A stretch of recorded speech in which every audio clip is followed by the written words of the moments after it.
il y a un autre point qui est que ça dépend ce qu'on veut faire dans la vie. Il y a une différence entre quand on est à l'extérieur de la personne et quand c'est toi-même. C'est par exemple quand on recrute quelqu'un, il faut le prendre comme il est. C'est-à-dire qu'en fait, voir ses forces et ses faiblesses, il ne faut pas essayer de changer les gens. Mais par contre, tu peux te changer toi-même.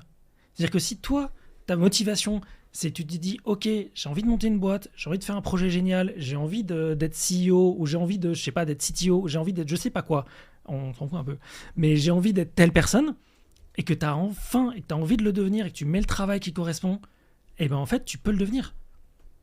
Et que on soit, que on se prenne, par exemple, si jamais on est ingénieur, qu'on se prend la tête, qu'on a un peu un syndrome de je me prends la tête, et ben en fait, si on est au courant du fait qu'on se prend la tête, et ben en fait, la réalité, c'est qu'on peut changer ça.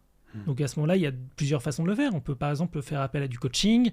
On peut pas que ce soit coaching professionnel avec des coachs professionnels, mais ça peut être des amis, ça peut être d'autres entrepreneurs, des amis entrepreneurs. C'est ça que c'est très important de s'entourer, d'avoir des amis qui nous tirent vers le haut et d'avoir un groupe de personnes avec qui pouvoir parler en confiance. Et en fait, qui puissent justement faire ce feedback pour pouvoir changer. C'est une question de qui on veut être.